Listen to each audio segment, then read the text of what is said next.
The Art of Deep Communication. Published by Veridian. Introduction. There is a moment, often so small we barely notice it, when two people stop performing and start connecting.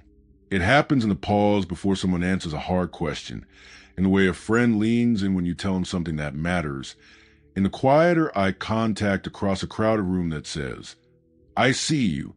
These instances, fleeting, ordinary, electric, are the heart of deep communication. They are the opposite of noise. They are the places where we exchange not just information, but value, trust, understanding, courage, and the possibility of change. Most of us spend our days swimming in shallow waters. We fire off messages, nod through conversations, rehearse what we want to say next while the other person is talking. The pace of modern life trains us to skim, but something essential gets lost when we skim: the ability to be truly present and to invite others into the same focused space. Deep communication is a skill and an attitude. It's not about always being vulnerable or dramatic. It's about cultivating clarity, presence, and mutual resonance. It is the rare art of saying what matters and listening so well that what the other person says changes you. This book is an invitation to step into that space intentionally. It's for anyone who has felt the sting of being misunderstood, the loneliness of talking past someone, or the frustration of conversations that stay on the surface. It is also for those who have experienced the opposite: the relief when a conversation goes somewhere meaningful, the way relationships deepen when honest talk becomes a habit. What follows is a map and a set of tools. I have pulled these from research, from traditions of mindful listening, from the theater of interpersonal dynamics, and from countless real-world conversations, some clumsy, some magical. My goal is practical: to help you leave fewer conversations regretted and more of them transformed. You might expect a manifesto here, a single trick that will turn every chat into a life-changing exchange. There isn't one. The truth is more generous. Deep communication arises from a constellation of skills. Presence matters. Questions designed to open rather than close matter. The courage to be vulnerable matters. So does the craft of framing. How you introduce an idea, how you name your feelings, how you hold space for silence. Each chapter of this book focuses on an element of that constellation: listening, clarity, nonverbal signals, narrative, difficult conversations, boundaries, and the modern challenge of communicating through screens. I'll offer stories, small experiments you can try tonight, and reflections you can carry into the next conversation that matters. One thing I want to say up front: deep communication is not the same as being authentic all the time. Authenticity can be a useful value, but it's often misused as license to unload without context. Deep communicators learn to balance honesty with tact. They calibrate disclosure to the relationship and to the moment. They recognize that the goal is not to perform emotional rawness, but to foster connection. Sometimes the deepest thing you can do is hold back, not to hide, but to choose the right moment, the right words, the right degree of openness so that the other person can meet you there. A second myth I'll dispel is that deep communication requires perfect feelings or endless time. In reality, small focus shifts matter more than grand gestures. 5 minutes of truly attentive listening can reshape the tone of a relationship. A single well-timed question can pivot a conversation from defensiveness to curiosity. Learning to speak with precision, saying what you mean without excess judgment, reduces friction and builds trust faster than trying to be endlessly expressive. You'll find exercises at the end of many chapters, tiny practices you can repeat, adapt, and build into your life. Think of them as gym work for your conversational muscles. Just as athletes don't become strong overnight, conversations don't become deep because you read a book. They deepen because you practice with intention. That said, some principles are surprisingly quick to adopt. The rule of 3 questions, the art of reflecting back feelings, the simple discipline of a 1-minute shared silence. These can produce immediate shifts if used thoughtfully. Expect to be uncomfortable sometimes. Deep communication often exposes awkwardness, the moment when a relationship recalibrates, when offensiveness dissolves into honesty, when silence becomes a doorway to what's real. Good discomfort is different from harm. It may feel vulnerable and raw. It should not be coercive or abusive. I will point out where courage is required and where caution is wise. Your job is to experiment with care, observe the reactions you get, adjust, and keep the aim of mutual flourishing in sight. This book also recognizes context. Communicating deeply with a partner you love is not the same as doing so with a colleague at work or a friend who is still testing boundaries. The techniques shared here are adaptable. You'll learn how to read the social terrain and tailor your approach. You'll practice ways to open conversations gently, to de-escalate when things get heated, and to repair when you or the other person stumble. You'll also see how structural forces, time pressure, social media, cultural expectations, shape what's possible and how to work with around or against them.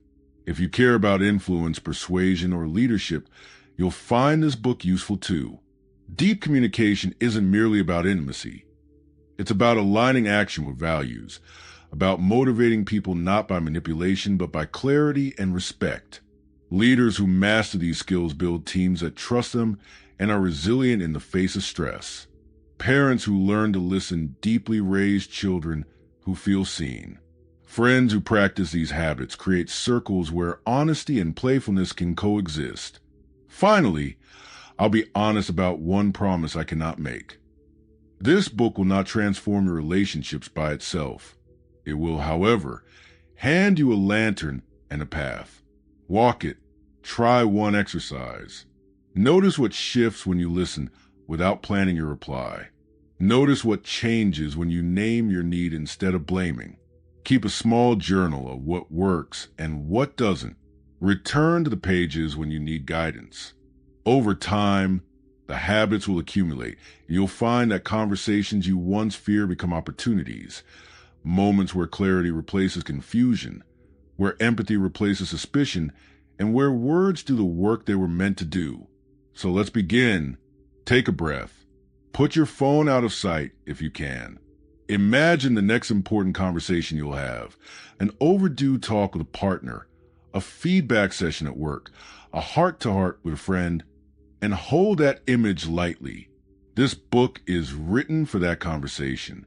By the time we reach the last page, my hope is that you'll have a clearer sense of how to enter such moments with courage, skill, and humility, and that you'll have discovered the secret that turns ordinary exchanges into the rare and beautiful thing they can be, a shared, honest encounter that leaves both people a little more whole.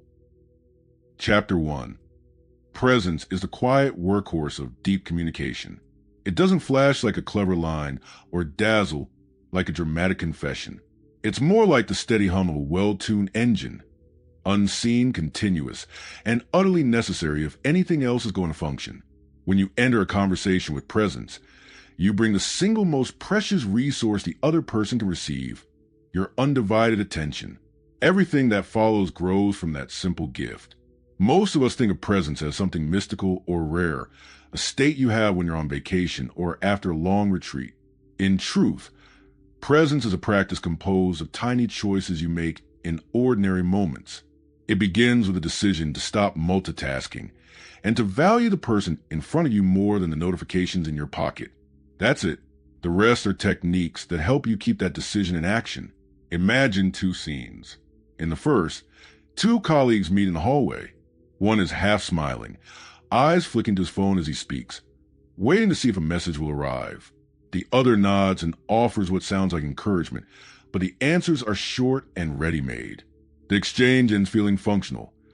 Plans made, roles maintained, no real human threads exchanged. In the second scene, the same two meet.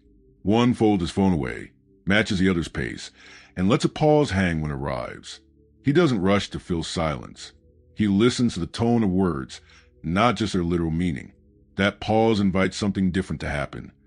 Maybe a worry is shared, or a suggestion that belongs to both of them. The difference between these scenes is not dramatic gesture, it's presence. Presence, practically speaking, has three legs: orientation, regulation, and curiosity. Orientation means directing your body and senses toward the person. Turn toward them. Make soft eye contact. Lean in a hair. These small actions signal that you are available. Regulation refers to your internal state. Are you calm enough to listen? Are you breathing? If your heart is racing or your attention keeps skittering, practice simple breath regulation so you aren't hijacked by your own reactivity. Curiosity is the orientation of the mind. Aim to learn something you didn't already know. Curiosity keeps presence from hardening into staring or analysis. It makes listening active and generous. A trap many people fall into is confusing presence with agreement. You can be fully present and still disagree. Presence doesn't mean passivity. It means being attuned enough to respond wisely rather than reflexively. When someone says something you find wrong or provocative, presence gives you a choice: escalate, withdraw, or inquire. In most conversations that aim for depth, the sane choice is to inquire. Ask a question that clarifies rather than sharpens the divide. Presence also reshapes silence. We fear silence because it feels exposed. We worry that nothing meaningful will happen if words stop. But silence is the raw material of depth. A shared quiet can be the moment someone sorts a feeling, the space where thought and feeling line up into something articulate. Cultivating comfort with silence means you don't rush to patch every pause with speech. Instead, you learn to make silence a hospitable place where insight can form. There's an ethics to presence as well. Being fully present gives you power. You can steer a conversation, amplify distress, or calm a storm. That power calls for restraint. Use presence to invite, not to trap. When a listener leans in with laser focus while another person is revealing something vulnerable, they should do so with the intention of support rather than exploitation. Presence without care is invasive. Presence with care is generous. Practicing presence in daily life can be surprisingly simple. Start with micro habits. When you walk into a room where someone is speaking, consciously put your phone face down. When a friend says something important, practice the 2-breath rule. Take 2 slow, even breaths before you reply. The delay gives your mind a fraction of a second to shift from performance to response. You'll be amazed at how this tiny time stutter changes the quality of your replies. Another helpful habit is to periodically check your posture and face. Uncross your arms, soften your jaw, and relax your eyes. Tension in your body breeds sharpness in your tone. Presence is also contagious. When you offer real listening, people tend to mirror it. Try holding a space of undivided attention for 5 full minutes during a conversation. No interrupting, no planning your answer, and notice how the other person deepens their sharing. In relationships, this is transformative. Partners who practice presence make fewer mistakes in interpretation. Teams who show up for each other build a rhythm that carries them through tight deadlines. Parents who listen to their children learn the actual lives of their kids instead of projections. Not every situation needs maximal presence. We can't be fully present with 10 people at once, and it would be exhausting and unnecessary. Part of the art of deep communication is triage. Knowing when a conversation warrants deep, sustained presence, and when a functional, brief exchange will do. Save your deep presence for the conversations that matter. Feedback sessions, conflict talks, moments of confession and need. The rest can be polite, efficient, and still respectful. Presence also adapts to medium. In face-to-face conversation, orientation is easy to signal. Over text or email, presence requires different moves.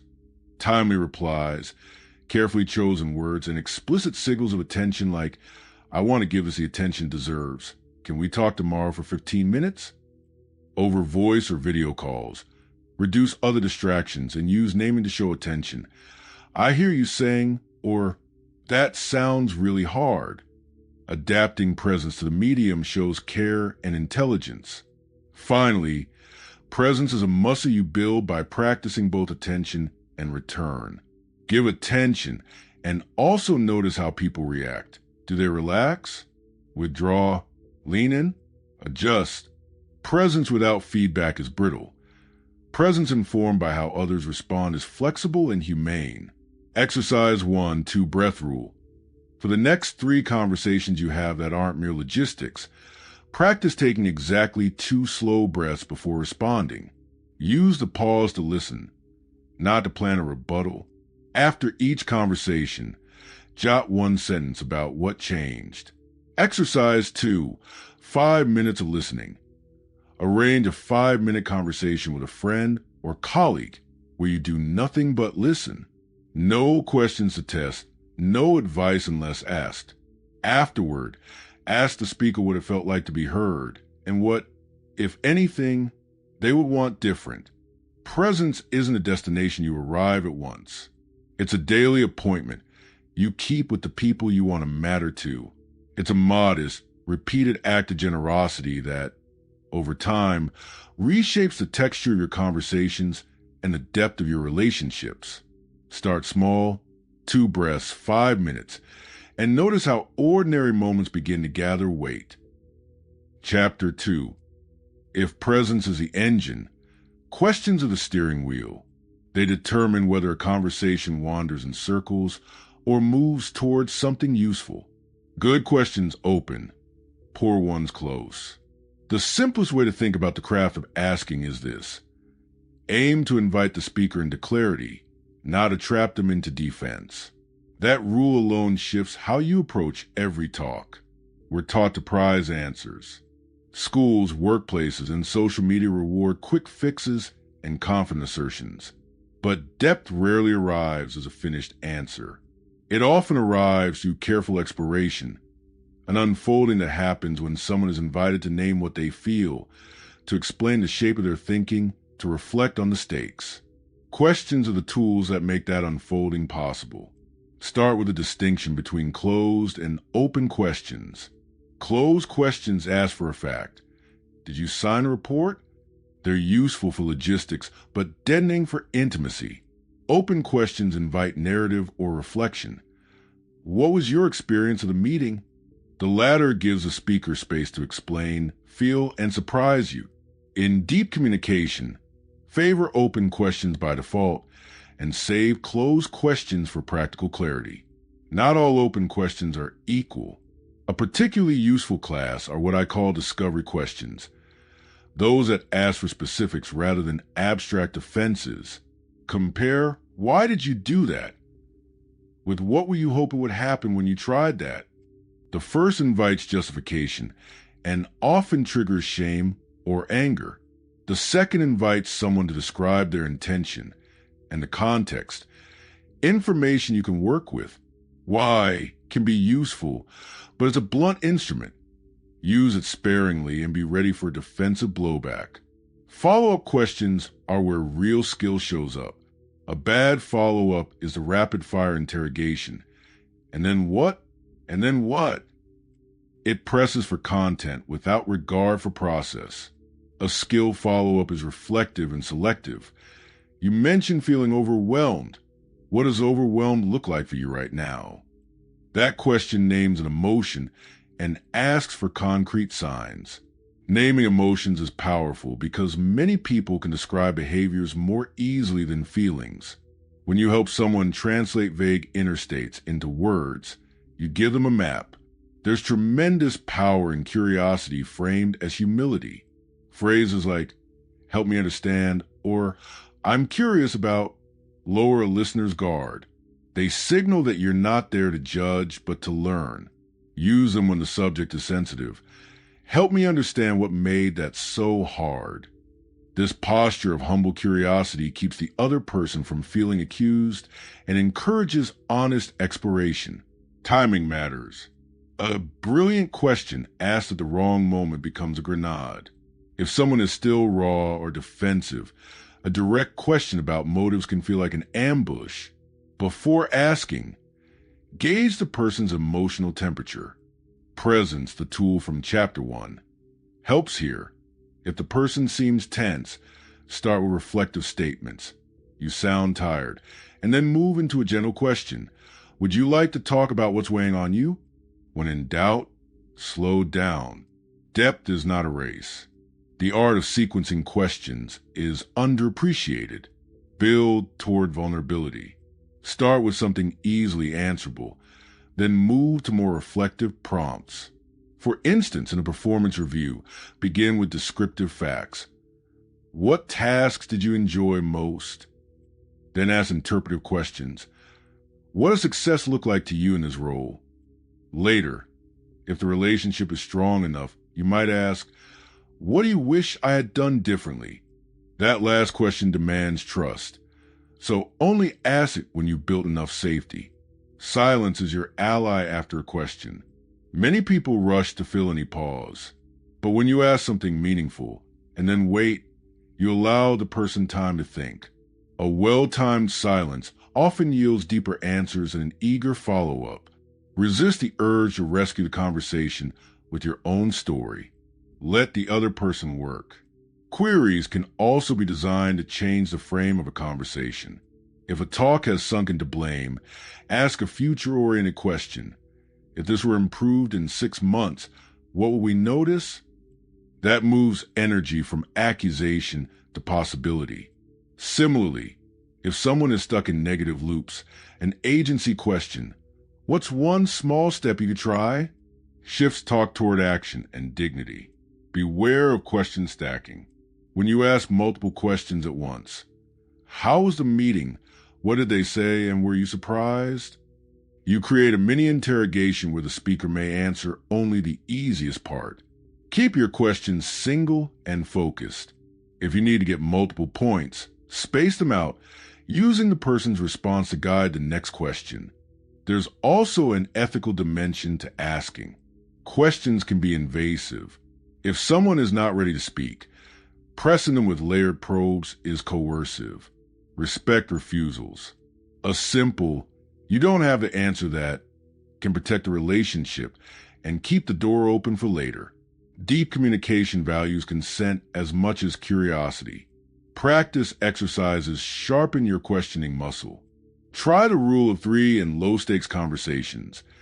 Ask 3 open questions, 1 descriptive, 1 reflective, and 1 future-oriented. For example, with a friend you might ask, what happened this week that mattered to you? Descriptive, how did that affect you? Reflective, what would you like next week to be different? Future-oriented, note how the conversation deepens as you move through these frames. Another useful practice is a reflection and ask technique. After someone speaks for a bit, reflect back in your own words. It sounds like you felt sidelined during the meeting, and then follow with an open question. What part of that felt most difficult? Reflection shows you were listening and reduces the chance your question will be misinterpreted as an attack. Finally, use questions on yourself. Self-inquiry prepares you to ask others better questions. Before entering a tough conversation, ask yourself, what do I actually want to learn here? And what outcome do I care about more, being right or being connected? Your answers will shape the tone of your questions. Questions are not neutral. They are invitations, and invitations can be gracious or coercive. Learn to ask in ways that create room for the other person to be fully present. When you do, conversations stop being transactions and become collaborations in understanding. That's where real depth lies. Exercise the rule of 3. In your next meaningful conversation, ask 3 open questions in sequence. 1 descriptive, what happened? 1 reflective, how did that land for you? And 1 forward-looking, what would you like to see happen next? Afterward, write 1 paragraph on how the patterns shifted the conversation compared with usual chats. Exercise reflection and ask. For the next 5 minutes of any conversation, practice reflecting a speaker's point of view once before you ask a question. Notice whether your questions are received differently when prefaced by reflection. Chapter 3. If questions are the steering wheel, reflective listening is the map. It tells you where you are and how to get where you want to go together. Most of us think we listen well because we hear words. Real listening, Listening that makes people feel safer, clearer, and more connected does something different. It organizes what the speaker is saying, reflects the emotional content beneath the facts, and hands back a version the speaker can recognize as true. That recognition is what creates change. Reflective listening has a deceptively simple structure: attend, paraphrase, name. Attend means give your presence, the subject of chapter 1. Paraphrase means repeat in your own words what you heard. Name means identify the feeling or need underneath the content. Do those three well, and you turn a solo monologue into a co-created act of meaning-making. Paraphrasing is not parroting. It's not about repeating the exact sentence the other person used, especially not in a tone that implies correction. Paraphrase is a concise restatement that shows you've been tracking both the facts and the logic. If a friend says, "I had a present last minute and nobody helped me prep," a weak paraphrase would be, "So you had to present." A stronger one is, "You were handed this presentation with no preparation time and felt left to handle it alone." The stronger paraphrase adds context and gently corrects omissions, which signals attention. Naming feelings is the part that often feels risky or presumptuous, but it's also the part that most reliably deepens talk. People rarely have ready-made labels for their internal states. Saying, "I feel abandoned," is harder than showing the behavior that comes from it. As a listener, your job is partly to offer words that map the interior. Use tentative language. "It sounds like you felt abandoned," or "I'm wondering if that left you feeling frustrated." Tentativeness respects autonomy while offering helpful vocabulary.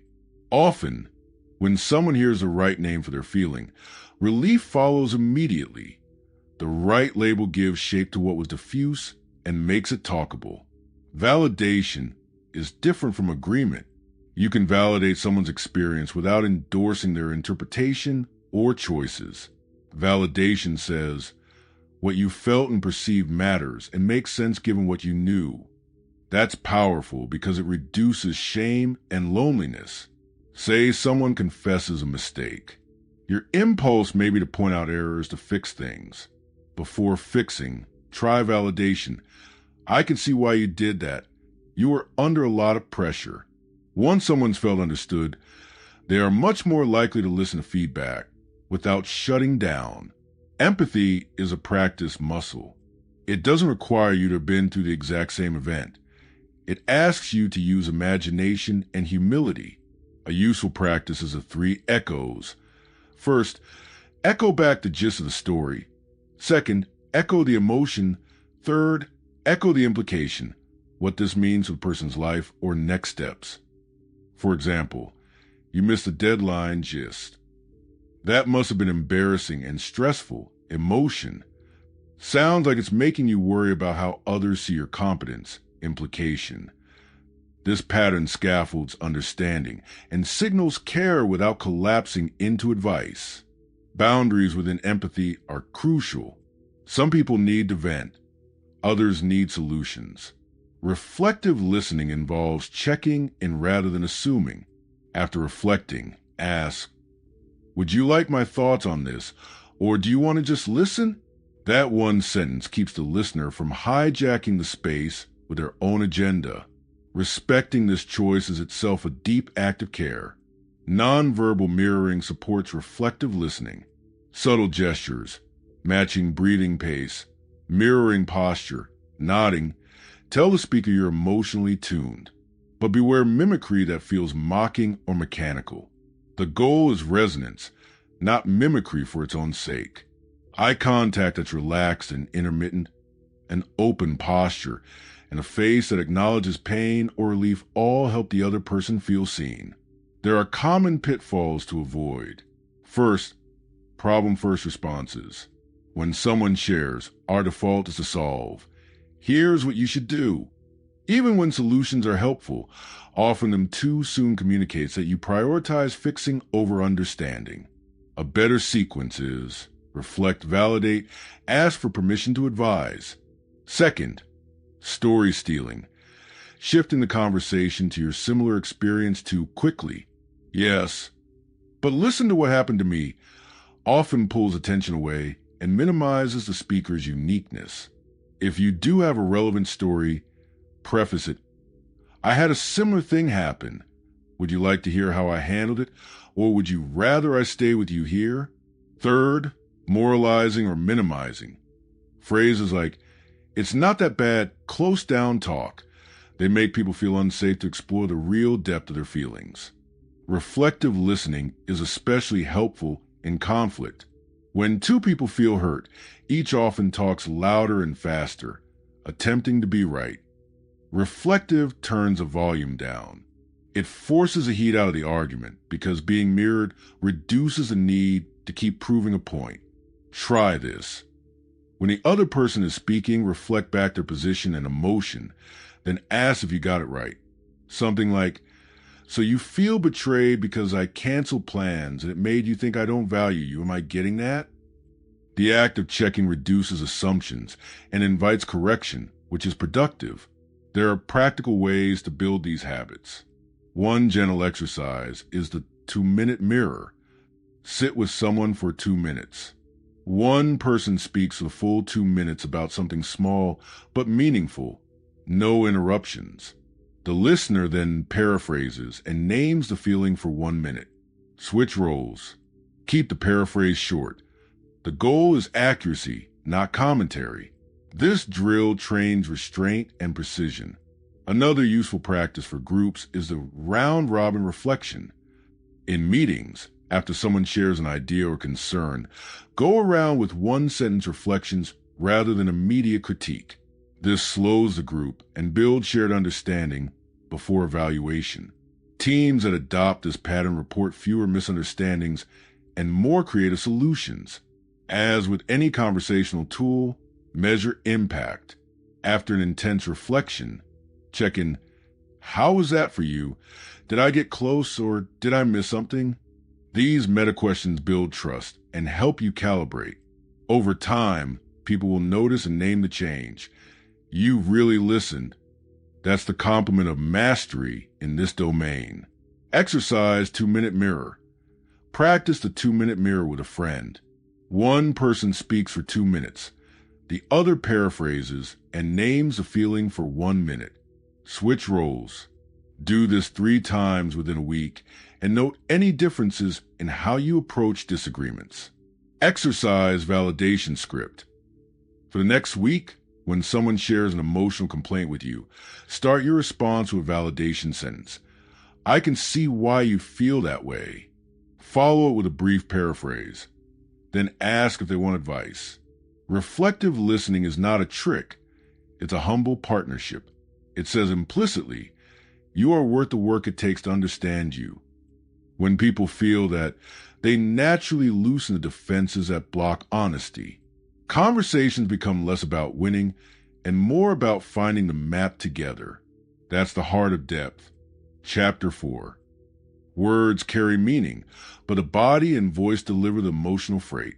You can say, I'm fine, and with a slight slump of the shoulders, a hollow laugh, or a tight jaw, tell a different story entirely. Deep communication depends as much on what isn't said as what is. Learning to read and use nonverbal signals, tone, posture, facial expression, timing, proximity, turns conversations from flat exchanges into layered human encounters. Nonverbal cues are the honest reporters of feeling, because many of them are faster and less edited than speech. Your face, for instance, often registers an emotion before your mind has formed a sentence about it. That's why people can detect insincerity even when words and claims align. The body sometimes fails to keep up with the script. The good news is that nonverbal behavior is trainable.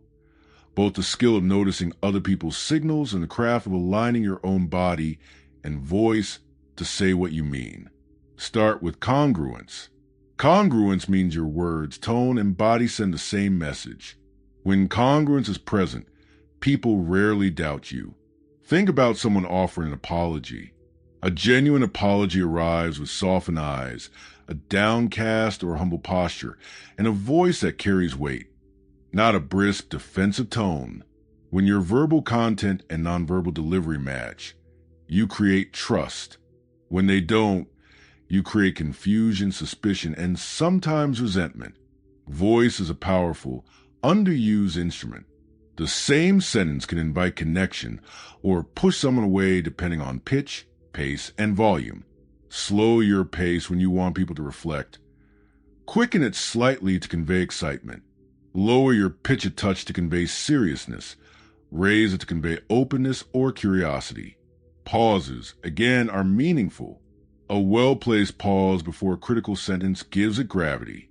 A pause after someone else finishes speaking signals respect and gives them room to add more. Vocal tone also communicates emotion, warmth, impatience, boredom, curiosity. Practice by recording short clips of yourself reading neutral sentences and then inflecting them in different emotional directions. You'll be surprised how much your voice shifts the meaning. Face and eyes are conversation lights. Eye contact signals attention and willingness to engage, but varies culturally and individually in what feels comfortable. Soft, intermittent eye contact tend to work well. It signals interest without staring. Micro-expressions, brief, involuntary facial expressions, can reveal feelings that words conceal. You don't need to become a polygraph expert. You only need to cultivate curiosity about slight mismatches, a smile that doesn't reach the eyes, a quick tightening around the mouth, an eyebrow lift that punctures a statement. When you notice these, a gentle reflective question, remember chapters 2 and 3, can turn subtle observation into helpful exploration. I noticed a quick smile there. What was going through your mind? Said with care, it invites honesty. Space and touch carry rules too. Physical distance, proxemics, communicates intimacy, formality, and power. If you lean in too close with someone who prefers more space, you risk discomfort. If you sit too far away from someone craving intimacy, you signal detachment. Touch is even more fraught and culturally loaded. A light touch on the arm may be comforting to one person and invasive to another. The safe path is consent and sensitivity. When in doubt, ask or use verbal cues. May I put a hand on your shoulder? And pay attention to micro-reactions. Does the person relax or pull back? Gestures and posture complete the picture. Open gestures, palms slightly up, uncrossed arms. Straight but relaxed posture, invite collaboration. Closed gestures, crossed arms. Turned away feet, a shielded torso. Signal guardedness. Posture also affects your internal state. Research on embodied cognition suggests that how you hold your body changes how you feel. Standing or sitting in an open, grounded posture can lower anxiety and increase the likelihood you'll respond with calm rather than reactivity.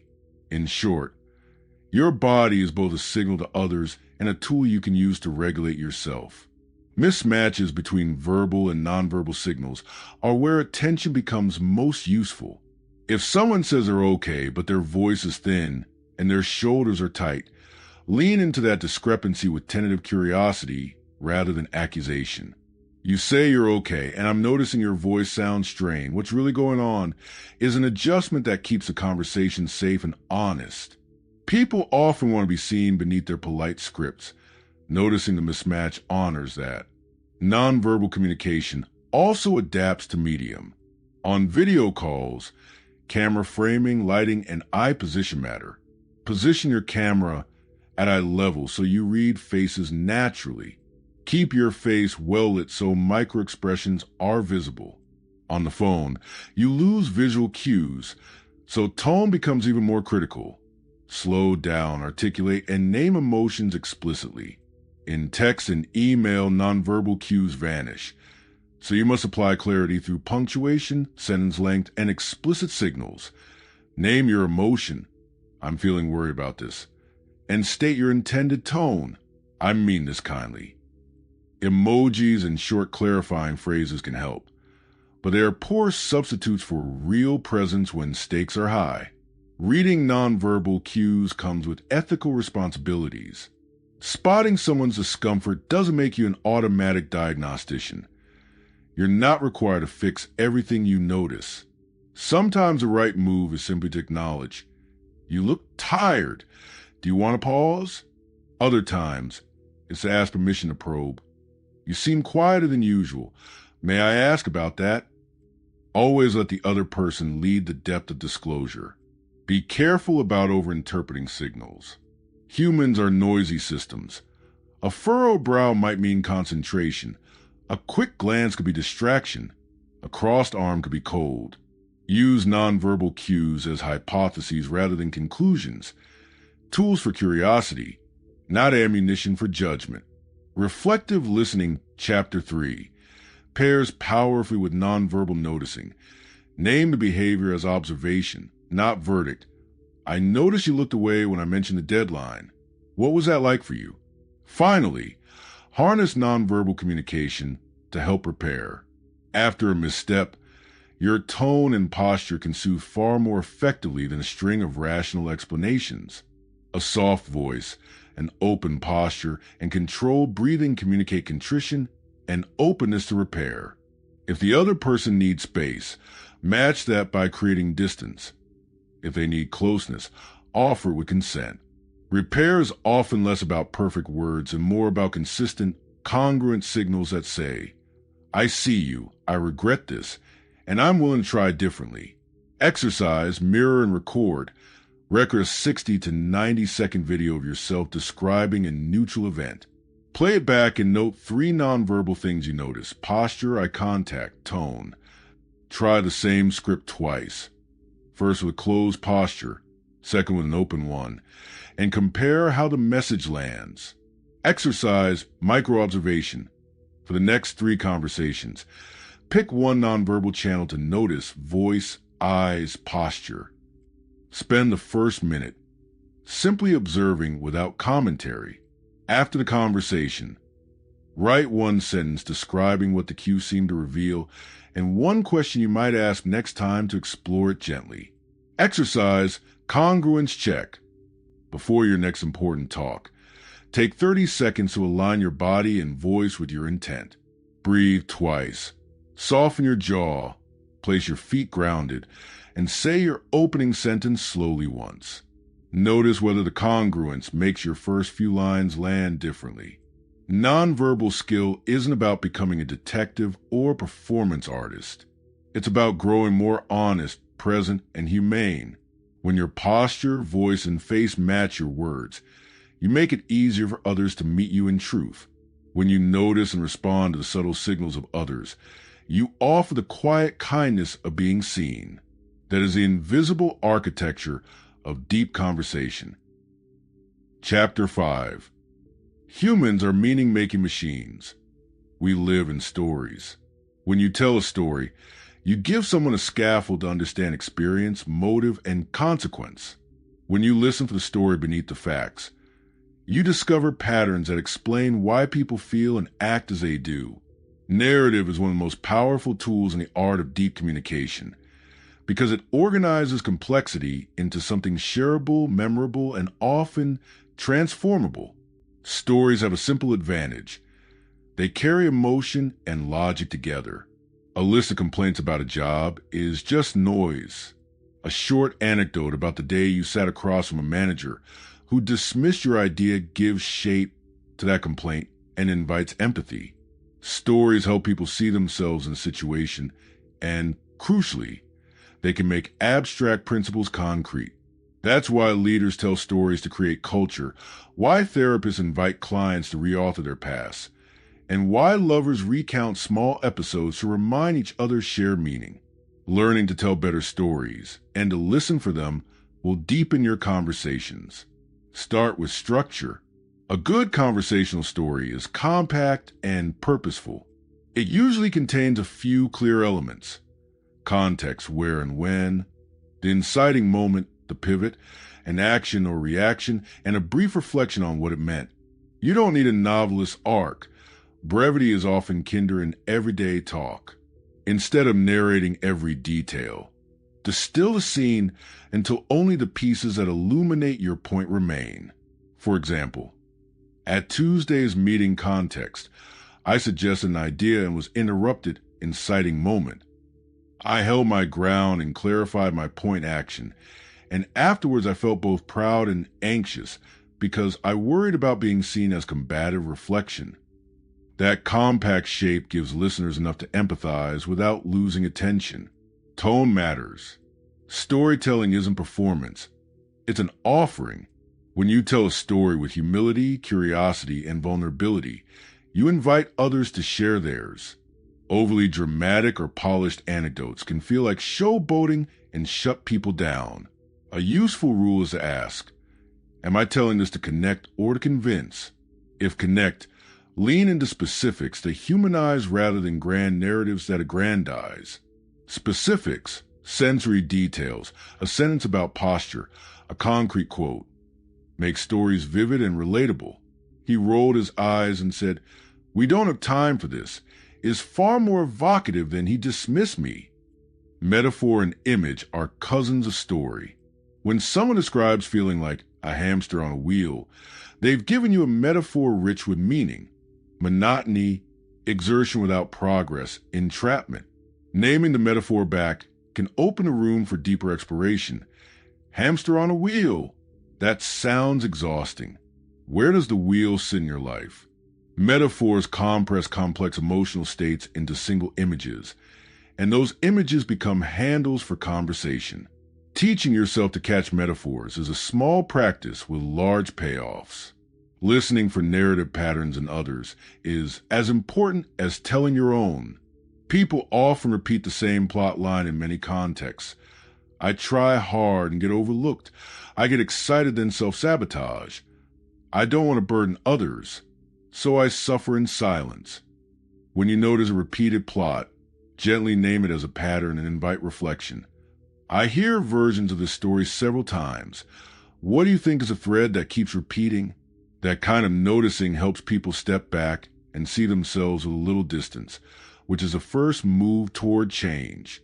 Reframing is a narrative skill that can shift how a story functions in a person's life. A reframe doesn't deny facts. It offers a different lens. If a colleague tells a story of being passed over for promotion and frames it as proof they're unworthy, you might reframe by pointing to evidence of growth and resilience. You were passed over this time, but you also picked up 3 new responsibilities and were the one who kept the project afloat. How might that change the story about your capacity?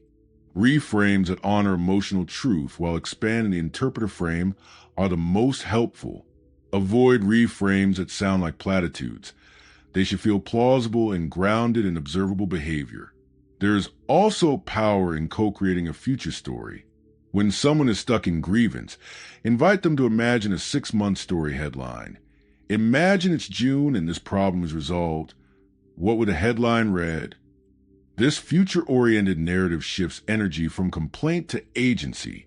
It helps conversations move from rumination to planning, without dismissing the pain that motivated the talk. Be mindful of the dark side of stories. People sometimes use narrative to avoid accountability. A tidy story that absolves them of responsibility or recasts their actions as fate. Stories can also calcify identity. I've always been the anxious one, and that can become a script that limits change. When a narrative seems to trap instead of liberate, use gentle inquiry to unfold it. Where did that story start for you? Who helped you believe it? Questions like these reveal origins and open the possibility of rewriting. Stories also have social currency. In groups, the stories we tell about each other and about the team-shaped culture. Leaders who tell stories of learning from failure normalize experimentation. Teams that circulate stories of care foster psychological safety. Be intentional about the narratives you amplify. If you lead a group, notice which stories are rewarded and which are ignored. Some tales build connection. Others build cynicism. Narrative competence includes ethical tact. When someone shares a highly personal story, resist the urge to immediately one-up with your own. If your experience is relevant, ask permission. That resonates. May I share a similar moment? Asking keeps the conversation mutual and respectful. Also respect privacy. Some stories contain others' vulnerabilities. Don't retell someone's confession to the wider circle without explicit consent. Practice makes narrative skill more natural. Try the one-line story. Compress an episode into a single vivid sentence. Practice with a friend. Tell a one-line story and have them ask one clarifying question. Another useful drill is a narrative rewind. After someone tells an emotional story, ask them to rewind and describe one moment in deeper sensory detail, what they saw, heard, smelled. That depth often reveals the emotional core. Exercise one-line story. In your next conversation, try telling a one-line story that captures an important moment in your week. Keep it under 25 words. Notice whether people respond differently to a concise narrative than to a long complaint. Exercise pattern catch. Over the next 3 days, listen for recurring plot lines in your friends' or colleagues' stories. When you notice one, bring it up gently. I'm hearing a theme. What do you make of that? Observe whether naming the pattern invites insight. Narrative is not a magic wand. A well-told story won't fix every wound, and reframing won't erase real harm. But story is the timber and rope we use to build shared meaning, a bridge between private experience and communal understanding. When you tell and listen for stories with curiosity and care, conversations gain texture, errors become lessons, and the mundane turns into material for growth. That is how ordinary words become the architecture of deeper connection. Chapter 6. Difficult conversations are where deep communication earns its keep. They are the moments that reveal who we are to each other, how we treat hurt, negotiate difference, and choose commitment or exit. Most of us dread them because they feel risky. Risk of loss, of making things worse, of being misunderstood. But avoided difficult talks don't disappear. They calcify into resentment, passive aggression, or small betrayals that slowly erode relationships. Learning to enter them with skill and care is one of the clearest ways to deepen connection. Start with purpose. Every hard conversation succeeds or fails against an unstated metric. What do you want to happen as a result? Before you speak, ask yourself 2 candid questions. What outcome do I genuinely want? And what outcome am I willing to accept? The first clarifies your aim, repair, change, clarity, boundary setting, while the second grounds you in reality. If your goal is to be vindicated, you will speak in a way that fuels defensiveness. If your goal is repair, your language, tone, and sequencing will shift to invite collaboration. Purpose orients everything that follows. Prepare but don't script. Think through the facts and your feelings.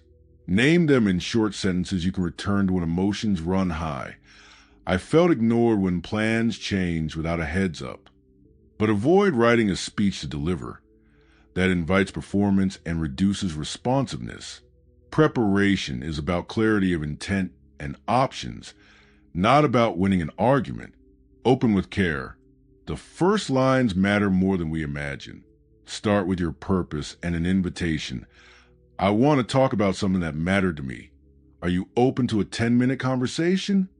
This gives the other person agency and lowers the chance of being ambushed if the person is not ready. Schedule a time. Ambushing someone rarely creates depth. It creates defensiveness. Use I statements instead of you launches. You never listen as a verdict. I feel unheard when I'm interrupted is a report. The former provokes. The latter invites exploration. Pair your I statement with a brief behavioral example and a felt impact. When our meeting ran late and my agenda wasn't addressed, I felt sidelined and anxious about my priorities.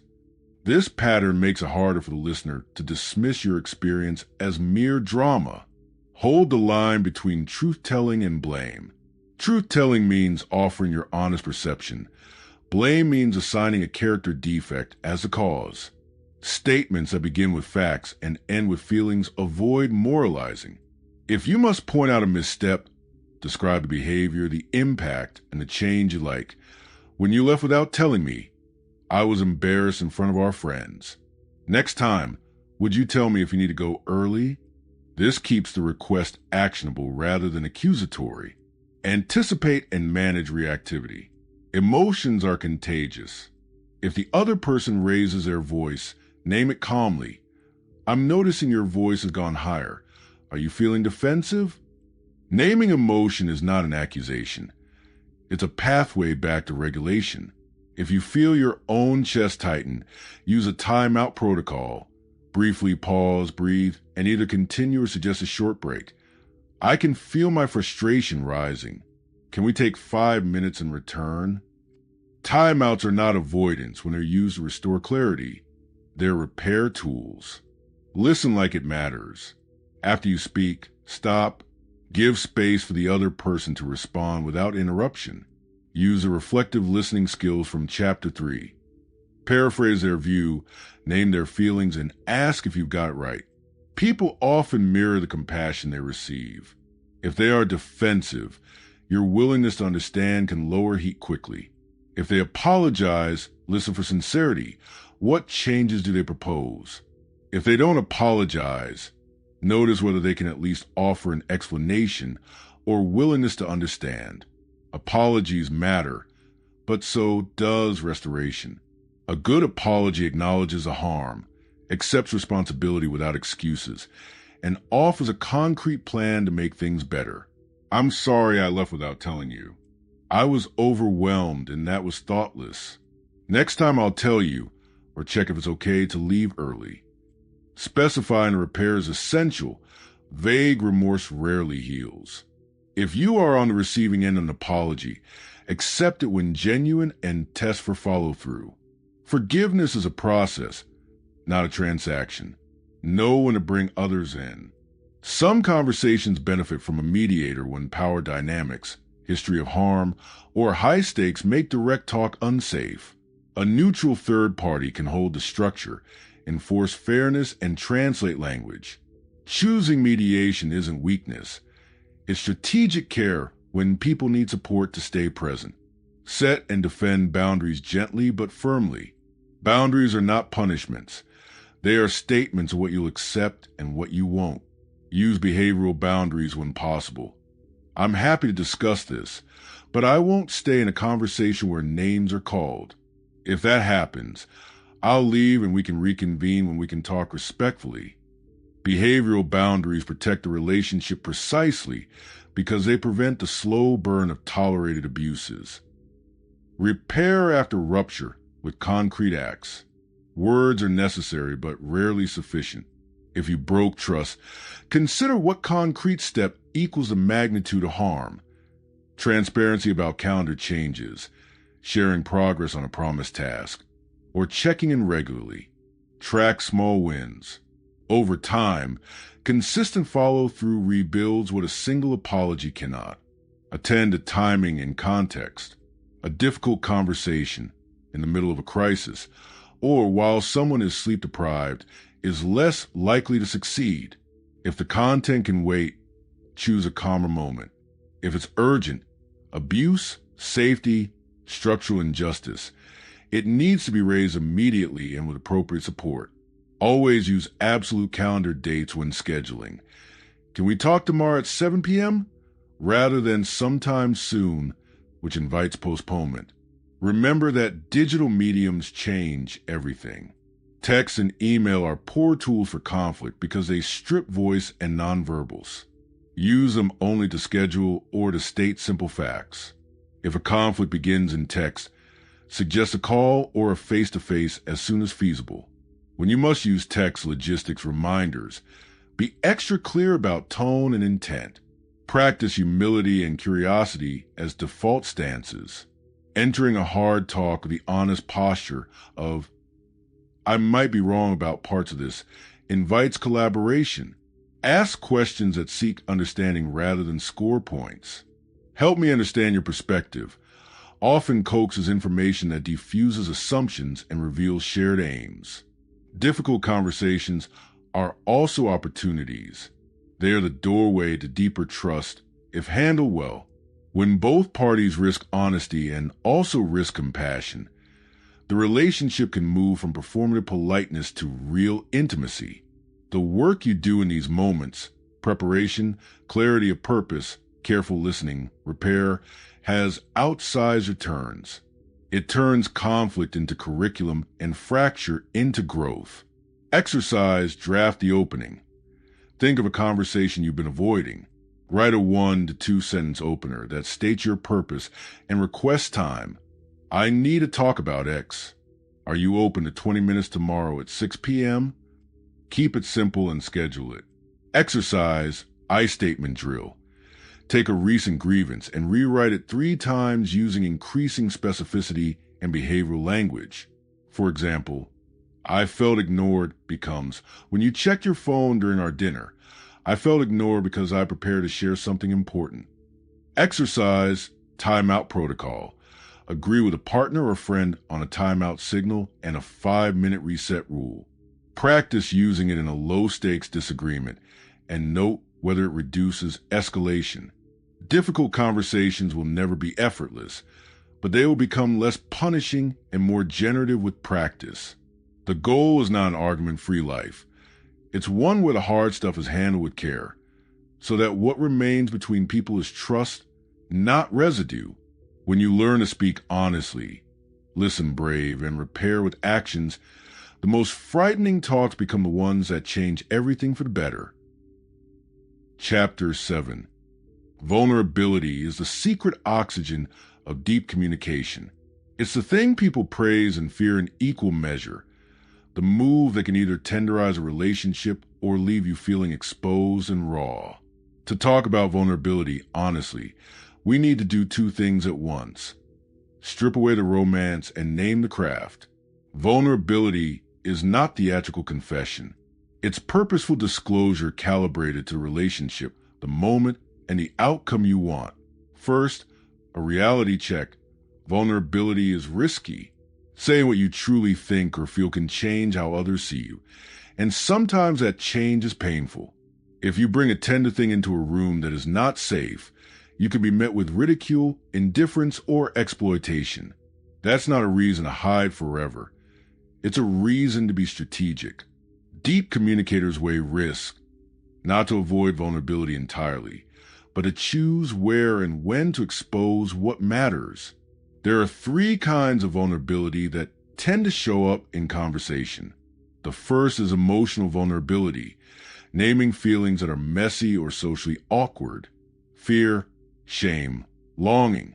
The second is intellectual vulnerability, admitting uncertainty or ignorance in a context where being right seems rewarded.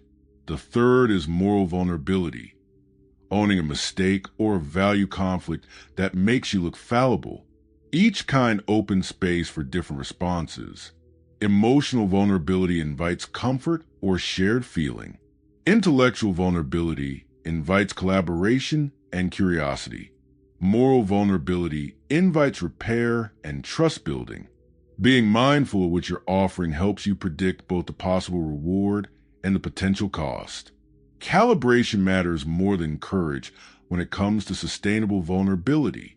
Calibration asks, who is this person and what is the history between us? How likely are they to respond with curiosity rather than contempt? What do I hope to achieve? Connection, clarity, an apology, or change? If you want to build long-term intimacy, tiny, consistent disclosures often work better than a single dramatic reveal. Like weight-bearing exercise, vulnerability has to be dosed so the relationship can grow stronger rather than snap. A practical rule, use the 2-step reveal. Step 1 is to offer a small, safe vulnerability and watch the reaction. A modest discomfort, a tiny confession, an honest admission like, I felt a little hurt when that happened. Step 2 is to escalate only if the first revelation is met with gentleness. I want to say something deeper. Are you open? This 2-step process gives you data and preserves agency for both parties. If the first step receives coldness or dismissal, you know the environment isn't ready for more. If it receives warmth, you've earned permission to go further. Language choices and vulnerability matter. Crisp. Specific sentences are stronger than sweeping dramatic statements. Instead of, you never care about me, try, When plans change at the last minute without a heads up, I feel unimportant and anxious. The former paints with accusation. The latter names a behavior and its felt effect. Specificity protects a vulnerable speaker from being misread as melodramatic and gives the listener a clear way to respond. There's also a humility to good vulnerability. It acknowledges partial knowledge. I might be wrong about this, but here's what I felt. That phrasing reduces the chance your honesty will be heard as an ultimatum. It invites correction and keeps the door open for mutual exploration. When we present our inner life as one possible interpretation rather than a final verdict, others are more likely to meet us halfway. Timing, again, is critical. There are moments for deep sharing and moments where vulnerability is misplaced. Don't make major confessions before a big presentation, in the middle of an argument, or when the other person is immediately overwhelmed. If something urgent must be said, safety concerns, abuse disclosures, address it with appropriate support structures in place. For everything else, find a calm context and, if needed, set a meeting. I'd like to talk about something personal. When would be a good time? That simple framing treats vulnerability as an act worthy of attention rather than a dramatic interruption. Vulnerability and power interact in important ways. When a person in a position of power is vulnerable in measured ways, it often lowers the status dynamic and invites reciprocity. A leader admitting uncertainty can create space for team creativity. But power holders must be careful not to weaponize vulnerability, dumping personal burdens on those who have less capacity to respond. Leaders and caregivers should model disclosure while also protecting others from becoming inadvertent caretakers. Repairing after vulnerability goes wrong is an art. If you disclose and are met with dismissal or harm, you don't have to pretend it didn't happen. Name the harm. I shared something personal and felt dismissed when you changed the subject. That hurt. Ask for what you need. Apology, acknowledgement, or simply an invitation to try again later. If the other person responds poorly and won't repair, that response tells you something meaningful about the relationship's safety and limits. Vulnerability is teachable. Start small and build tolerance. One practical exercise is the 3-minute confession. With a trusted friend, each person takes 3 minutes to say something small they've been holding back. Nothing catastrophic, but honest. The listener's role is to reflect and validate, not to fix. The 3-minute limit keeps the act from turning into dramatic oversharing and allows you to practice both giving and receiving vulnerability in a contained way. Another practice is the daily check-in. At the end of the day, share one small thing that went well and one thing that bothered you with someone you trust. The habit lowers emotional temperature for vulnerability, making it an ordinary rhythm rather than an occasional crisis. It's like flossing for relationships. Small, regular acts that prevent big pain later. Vulnerability also thrives on rituals of consent. Before you reveal, ask, "Is now a good time? I want to say something personal." Consent doesn't make vulnerability less brave. It makes it smarter. It shows you respect the other person's bandwidth and makes it easier for them to offer the care you need. Finally, remember that vulnerability is not always about emotional exposure. Sometimes it's moral courage, facing a difficult truth and speaking into a room where silence would be easier. That kind of vulnerability is less about personal confession and more about integrity. It requires a different kind of calibration. Consider the collective stakes, the possible fallout, and whether you have allies who can help bear the consequence. Exercise 2-step reveal. Identify one mild worry or hurt you've been holding. Step 1. Share a small version of it with someone you trust and watch their response. Step 2. If met with warmth, deepen the disclosure. If not, note what the reaction taught you about safety. Exercise 3-minute confession. Arrange a short practice with friend. Each person has 3 minutes to share a single honest thing. The listener reflects and validates without advising. Swap roles and debrief the experience. Vulnerability is not a single noble act. It's a practice of discernment. When offered in the right measure, to the right person, and with attention to timing, it creates trust, changes narratives, and opens the room for repair. When misapplied, it can be costly. The skill is not simply to be open, it's to be wisely open, honest enough to matter, calibrated enough to be safe, and humble enough to be corrected.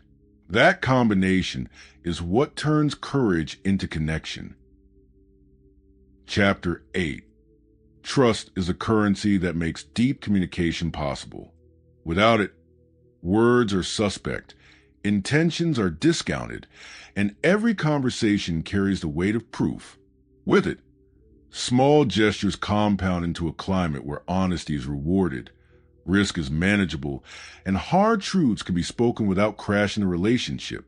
Trust is both fragile and cumulative. It is built in tiny, repeated acts that can be damaged in a single conspicuous moment. Understanding how to create, maintain, and repair trust is essential if you want your conversations to move from polite to profound. Begin by recognizing that trust is not a feeling only. It's a practical ledger of expectations met. People keep informal accounts, conscious or not, of who shows up, who tells the truth, and who follows through. These counts matter. When someone consistently does what they say, trust multiplies. When promises are routinely broken, even small ones, trust dwindles. That's why reliability matters more than grand declarations. Showing up on time, responding to a message you promised to answer, or doing the small task you said you would do are trust-building deposits. They're boring, mundane, and disproportionately effective. Trust grows out of congruence. Your words and actions line up across time. Congruence is different from perfection. No one is flawless.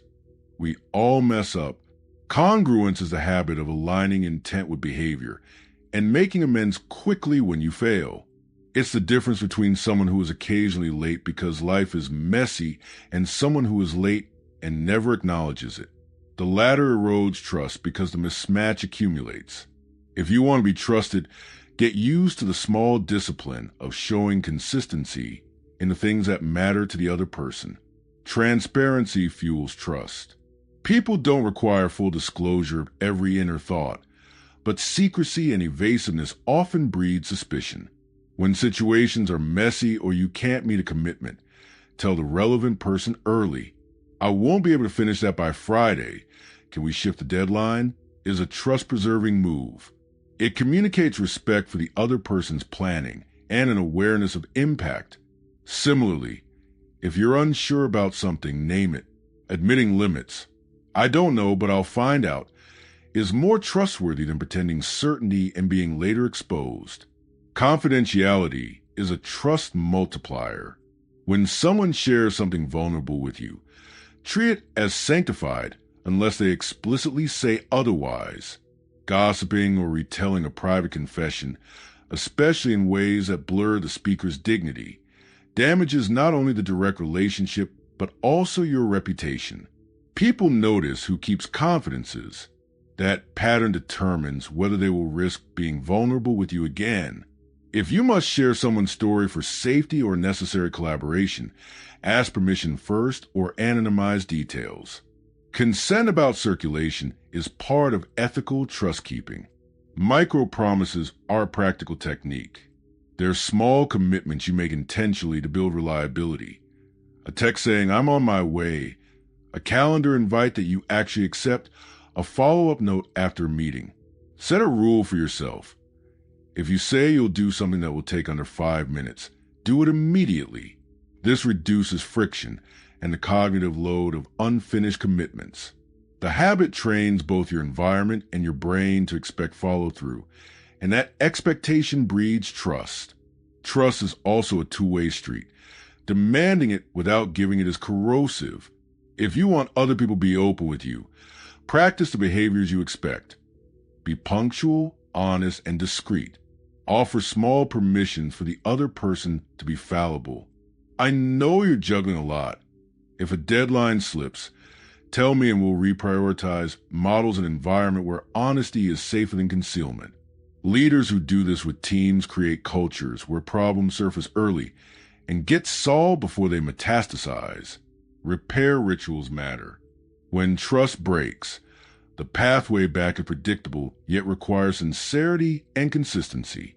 First, acknowledge the harm without equivocation.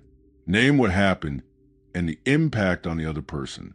Second, accept responsibility rather than couching the failure in excuses. Third, offer practical repair, something measurable that addresses the harm. Fourth, follow through. Words without action are noise. Repair can also include a negotiated ritual that both parties agree will signal rebuilding. A weekly check-in, documented progress, or a public correction if the breach affected others. The form matters less than the commitment and the follow-through. There's an important distinction between trustworthiness and trustability. Trustworthiness is your set of behaviors and values. Trustability is how someone perceives you based on their needs, experiences, and context. You can be trustworthy by your standards, but not yet trustable in the eyes of someone who has been hurt before. That's where patience enters. If someone's level of trust is low because of historical reasons, respect that pace. Pressuring someone to trust before they are ready will backfire. Instead, make a series of low-risk, high-salience gestures that allow the other person to test your reliability safely. Boundaries protect trust. A relationship that tolerates small violations accumulates damage. If someone repeatedly crosses a line, whether privacy, respect, or time, narrowing the circle of permissible behavior or clarifying consequences protects both parties. Boundaries are not weapons. They're guardrails that make ongoing cooperation possible. When you set a boundary, communicate it clearly and consistently, and be prepared to enforce it kindly but firmly. Trust also intersects with fairness. People are more likely to trust systems and leaders they perceive as fair. Perceptions of favoritism, hidden rules, or unaccountable power corrode trust over time. In groups, strive for transparency about decision-making processes and a predictable set of norms. When exceptions are necessary, explain them. The human mind tolerates exceptions if they are explained and anchored to clear reasons. It rebels when exceptions look arbitrary. Digital life complicates trust. Ghosting, unread messages, and ambiguous online signals create friction. The norms of online communication vary, but the same principles apply. Show up, name constraints, and over-communicate when stakes matter. If you'll be off the grid, say so. If you need time to respond thoughtfully, say so. A simple, "I saw this and want to give attention later," goes a long way in preserving relational capital. Finally, notice the asymmetry of trust. It grows slowly and can be destroyed quickly. That asymmetry is a humane constraint. It forces us to be mindful. Treat trust like a garden. Tend it with steady, small acts rather than expecting overnight blossoms. Celebrate the deposits. A thank you note, a small consistent habit. And treat breaches as moments to learn, repair, and sometimes recalibrate the relationship's terms. Exercise trust audit. Make a 2-column list. In column 1, write 3 people you want to deepen trust with. In column 2, write 3 small, specific actions you can take this week to make reliable deposits in each relationship, e.g., arrive 5 minutes early, send a follow-up note, keep a promise. Do the actions and journal the results. Exercise micro-promise practice. For 7 days, commit to doing every task you promise that takes under 5 minutes immediately. Notice whether your internal sense of reliability shifts and whether others respond differently. Exercise repair plan. Think of one time you let someone down in the past month. Draft a short repair script you could use if you were to address it today. Acknowledge, accept responsibility, offer specific repair, and propose concrete follow-up. If appropriate, use it. Trust is not mystical. It's the steady result of clarity, congruence, small acts of follow-through, and a willingness to repair when things go wrong. When trust accumulates, conversations can venture into real territory. Hard truths tend to confessions, shared risks, because the people involved know the ledger will balance over time. Build that ledger intentionally, and you will create not only deeper conversations, but the conditions for relationships that last. Conclusion: deep communication is not a talent reserved for the gifted. It is not a mysterious ability granted to a chosen few. It is a craft, intentional, learnable, and endlessly expandable. If you reach this point in the book, you've already stepped into a different way of perceiving conversations, people, and yourself. You've learned that communication is not about speaking more. It's about speaking truer. It's not about hearing the words. It's about hearing the human behind them.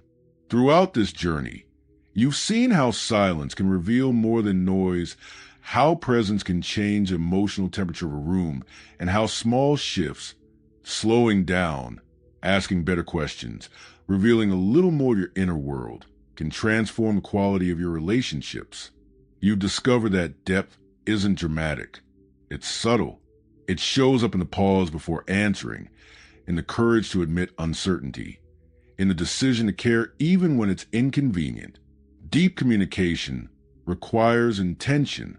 It asks you to approach every interaction not as a transaction, but as an encounter, a moment where two worlds meet, a moment where something can be understood, softened, repaired, or strengthened. When you choose to show up fully, when you choose to listen deeply, to speak honestly, to share meaningfully, you create a space where real connection becomes possible. Yet the true art lies not in mastering techniques, but in shifting identity. It happens the moment you stop communicating to impress or defend and start communicating to understand and be understood. When communication becomes less about performance and more about recognition of your feelings, of someone else's truth, of the delicate threads that tie people together, everything changes. Depth also requires courage. It's easier to hide behind surface-level phrases and predictable roles. It's safer to stay in the comfort zone of polite exchanges. But safety rarely leads to meaning. People don't bond over perfect sentences. They bond over shared reality. They bond over the honesty of, I don't know, I was wrong, I care, this matters to me, tell me what you really feel. And remember, deep communication is not intensity. It's clarity. It's not drama. It's authenticity. Some of the most profound conversations are calm, slow, almost quiet. They don't impress the mind. They reach the heart. You also learn that communication is a mirror. It reveals your fears, your patterns, your triggers, your hopes. Every conversation teaches you who you are and who you are becoming. By paying attention to these reflections, why you react the way you do, why certain topics make you defensive, why silence feels heavy, you grow not just as a communicator, but as a human. Perhaps the most important truth is this: deep communication starts long before you open your mouth. It starts in your presence, in your intention, in your emotional state. People don't respond to what you say. They respond to who they feel you are. If your presence is calm, grounded, curious, and sincere, your communication naturally becomes deeper. So as you walk forward from this book, I invite you to treat every conversation as an opportunity. Not an obligation, not a routine, but a chance to build something real. A chance to be someone who leaves others feeling understood. A chance to bridge distances that most people allow to grow. Because when you master deep communication, you gain more than connection. You gain influence, trust, resonance, and emotional intelligence that continues to compound across your entire life. Relationships become richer. Conflicts become solvable. Opportunities become visible. And you begin to attract people who crave the same level of depth that you now know how to create. The art of deep communication is ultimately the art of being human, fully, courageously, and consciously. Speak to connect, listen, understand, and show yourself without fear.